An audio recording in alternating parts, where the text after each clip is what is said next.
Okay, so this is my letter. This is an email dated March 11th. So I will. So here I'll show you who it was emailed to, and so Yeah, so now I'm going to read this letter. we need to also explain about how they're getting rid of public housing. Oh yes, How they're yes, they're embezzling. and phasing public Now, hold housing. on. I'm just before we get into that, I'm going to read this letter. Okay. So this All right. is and Dr. Altman is a doctor and an attorney. So this 34-year-old male is a patient of my practice with a history of instability and substance abuse. He's got that right. I recently had the pleasure of examining him after not seeing him for some 4 years. He is now healthy, of a good weight, and confirmed drug-free by my testing. I understand that he has been this way since working with his chosen caregiver, one Lawrence Allen White. Mr. White, I understand, has some nursing background and has been caring and cooking and tending to Justin for almost 3 years. The two men report that Justin has been drug free at least 18 months, and the positive result of that is evident. He appears clear headed and relaxed on no medication.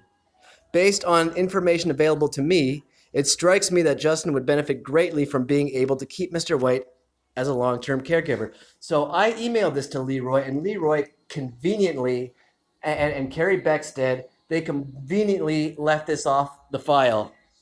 So, They and have this no is March record of 11th. it. They have no record of it. This Not is, over here. nope. This was March 11th. So, and the fact of the matter is, they asked for it. They asked for this letter. I wouldn't have gone all the way to, I wouldn't have taken a half an hour Uber ride both ways, all the way to see the doctor. I'm cheap with money, so I wouldn't have, and I'm too tired to ride the bus. This is all stressful for me. I wouldn't have. We spent about $110, and it was worth it to go there. I wouldn't have done that had the city not asked me to provide this documentation. And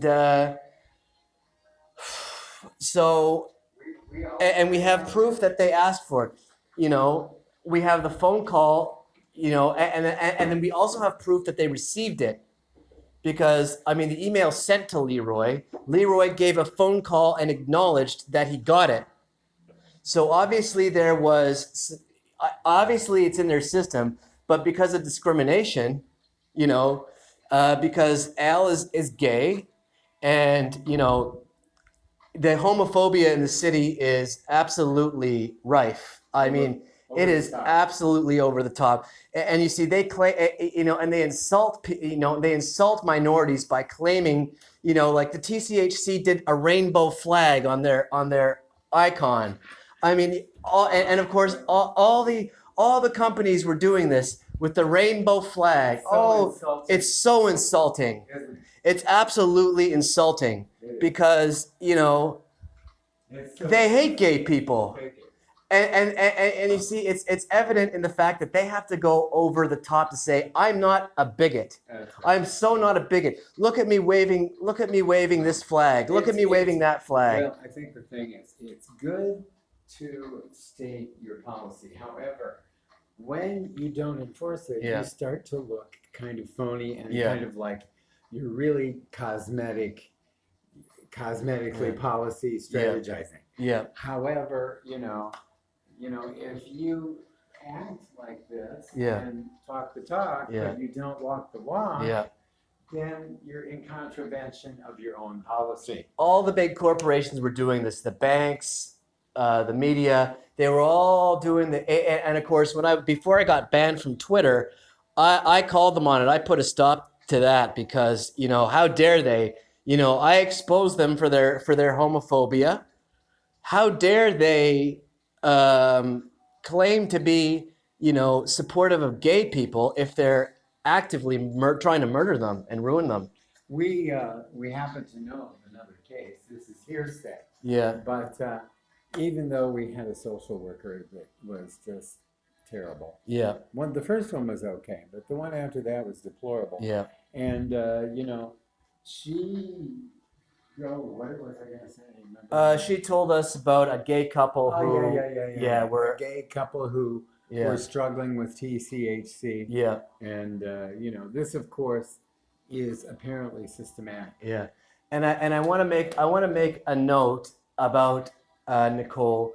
Now, part of the harassment, is that people will walk by us and they'll cough and like it's fake. I mean, It is fake. if somebody has to cough, they have to cough, whatever. But when people are walking up to you and going In revulsion. in revulsion and indignation, and they do it 20 times a day, Yeah. 20 times an hour. You're walking by, you go to the store, you go to a restaurant, and people are walking up to you, walking by, you going, and Nicole, I have to make a point of this, and this, and this is clan politics. This started in the South with the doctors. This started at the University of Iowa with the doctors and the police and the Ku Klux Klan and the U of Florida. Before the U of Iowa. And this was, they have been doing this to Lawrence since 1987.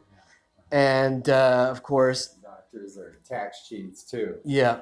Well, I mean, David Altman's a good doctor, thankfully. He's a good doctor. He's one of the good ones. He's one of the few, the proud and the brave. Yeah, he is. He's all right. And I need to make a note about Nicole. When she was talking to Lawrence's immigration lawyer, she throat cleared. I mean, she would throat clear every time she'd see us. And I just, what we do is we give them the benefit of the doubt. Maybe she has a cold. Maybe she's a smoker. She fake coughed also. Yes, she went. She did it 3 times. I mean, I can hear. I'm a retired nurse. I Yeah. can hear rowels, which Yeah. are lung sounds, across the room. Yeah. When she was talking, and of course we dropped this immigration lawyer because, and Alia Rosenstock tried to sabotage Lawrence's immigration, and of course she was a referral from Leroy at the Roehampton. So I mean, this is all adding up. When we were at the Roehampton, people used to walk by our door and go, Yeah, it was horrible. like every 15 minutes. They'd knock on our door. They would